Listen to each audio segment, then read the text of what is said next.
All right, this morning I want to introduce you to Dr. Rucker and kind of go over some of his background and how he got into some alternative approaches to dealing with cancer. So tell us about yourself, Doc. Thanks, Dr. Parker. My name is Dr. Rucker. I went to medical school at the University of Virginia.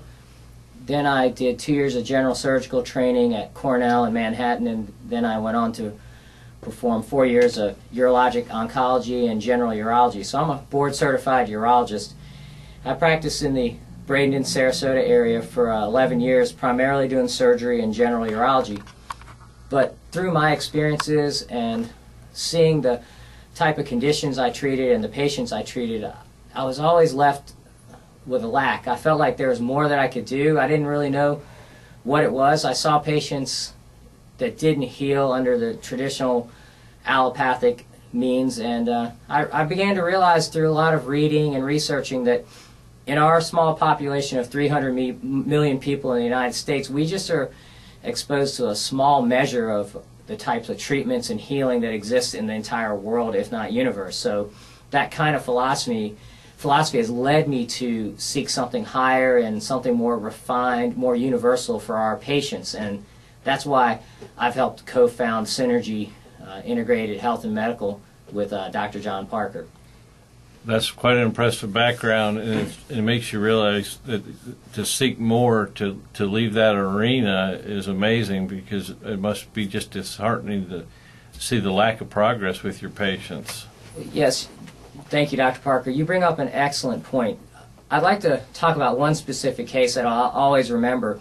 A patient came to me with metastatic kidney cancer. Now, specifically, metastatic means it came from the original organ where the cancer started and then spread to other parts of the body.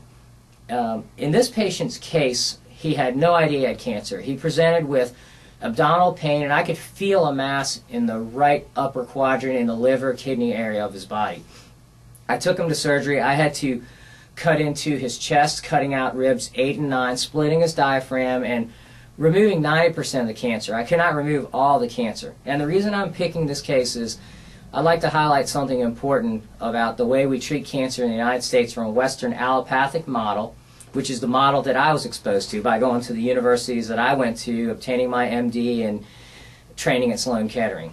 In that model, I cut out the kidney cancer, and then when I saw that patient back in my office, very pleasant gentleman from Ohio if I recall, I had to tell him, I've removed most of your cancer. Now I'm going to send you to an oncology department, and I'll let them tell you the rest of the treatment. Number one, the question that you might ask is, well, Doc, what's the prognosis? And that's a difficult one to talk to patients about, because kidney cancer, once it's out of the kidney, has no cure. No chemotherapeutic agent works on kidney cancer in stage 3 or stage 4. Stage 3 means it's left the confine of the kidney and it's in the surrounding tissue. Stage 4 would mean it's into surrounding organs like the liver, lymph nodes, lung. In his case, it was in the liver, lymph nodes, and the lung. So he went to your standard oncology program and received what's called immunotherapy. What they advertise for immunotherapy is 15% response rate. Now, unfortunately, if I advertise a 15% response rate on anything, I probably wouldn't be able to offer that service, because that's not survival. That just means the patient will even budge, inch, will even move the tiniest bit. The cancer will shrink a little bit in 15% of the cases. Forget cure, forget survival. So unfortunately, stage 3 and stage 4 kidney cancer is a quote-unquote death sentence in our traditional manner. So that led me to start thinking, there's got to be more, there's got to be another way. And with the help of my colleague and friend Dr. Parker, we started searching together, and what we noticed is the primary problem with the Western standard model is it's like you're trying to shoot rats running out of a garbage heap. You keep shooting the rat with the gun, you don't get rid of the garbage heap. So what do I mean by that, to use such a trite cliche, is we need to change the original environment that created the cancer to allow each person's body to heal themselves, and to change the milieu that allowed the cancer to start in the first place, that allowed the genes to have dysfunction and have disrepair. So these are the tools and armamentarium that myself and Dr. Parker are very excited about providing to our patients who we care about deeply. That's an awesome story and a great analogy. So let me ask you, knowing that background and seeing the limitation, especially after doing the skills that you have to do such amazing surgeries, what do you think your approaches that you are going to do now in those kind of situations? The first thing is I do want to make it clear, and this occurred when Dr. Parker and I were doing our research. I feel that is almost a dead-end situation. If someone does need surgery, we're going to work with the surgeon, we're going to work with the radiation oncologist, we'll even work with the oncologist. So I'm not going to steer someone away from the previous methods. However, I feel what we have are more universal, more global approaches, because we'd like to fix the incipient, budding problem that created that environment. There's different issues that I feel we're going to approach that I never was able to touch or approach because I only had one tool. That is my scalpel. So if everything in the world, you have a hammer and all you see is everything in the world, because of your hammer, everything's going to be a nail. So as a surgeon, I only knew one tool. In my new life that I am very excited about espousing and offering to my patients, I'm able to offer a much more broad solution, and that's going to include psychosocial changes. What is the emotional makeup of the patient that's contributing to these problems? What is their nutrition? What's their stress environment? What type of supplements would they be interested in taking when we have the knowledge and the experience to try to turn on and off tumor suppressor genes in the nucleus of each of our cells? These are things I never had the ability to offer to my patients. And quite frankly, in a practice of 5 or 6 other surgeons trained the same way as I was, they would probably look at me quite skeptically if I suggested to them, I'm quite interested in my patients having massage, yoga, meditation, and acupuncture. They might have kicked me out of the clinic when, unfortunately, that's much better type of treatment than a 15% response rate that could probably kill the patient in the other 85% of chances. So that's why I'm excited to offer a much more global process than the local process of a sharp knife.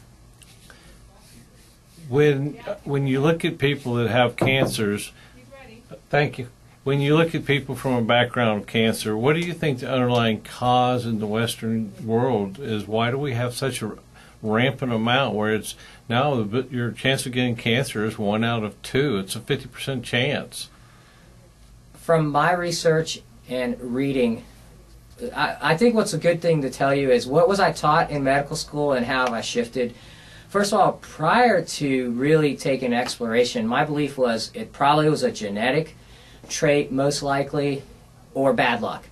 That's what I used to just, well, it was probably a little combination of genetics and bad luck, or obviously some of the big ones like lung cancer with smoking. But the real answer is, I believe it's environmental, is 80 to 85% of our cancer risk. And what I mean by that is what we're ingesting, the stress environment around us, possibly the electromagnetic environment around us. From what I'm seeing, I'm quite scared of even my own cell phone use, what that's probably doing to my personal levels of cancer risk. So refined sugar, the diets we're eating, the type of pollutants in our environment that we're exposed to, and the stress levels in our life and our inability to acknowledge that, I think the combination is contributing heavily to increased risk of cancer. And that's why it's almost epidemic in Western civilized countries, because those refined diets, we're eating cows that are fed the wrong things, and that kind of pyramid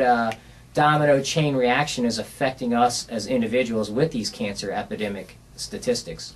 Yeah, there's no doubt that there's a big epigenetic factor. Our genetic predispositions combined with our environmental toxicity and exposures, which is one of the big reasons when we look at people from a foundational support and want to work on detoxification and foundational nutritional support and immune support.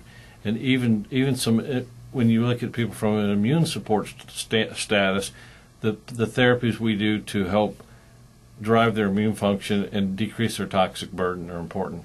Thanks, Dr. Parker. He brought up a great point, which that he took my point of the stress and took it one level further, which is absolutely true, that due to stress, our immune systems are weakened, and that is a big part of why the cancer cells are propagating, because our own immune systems aren't doing their job.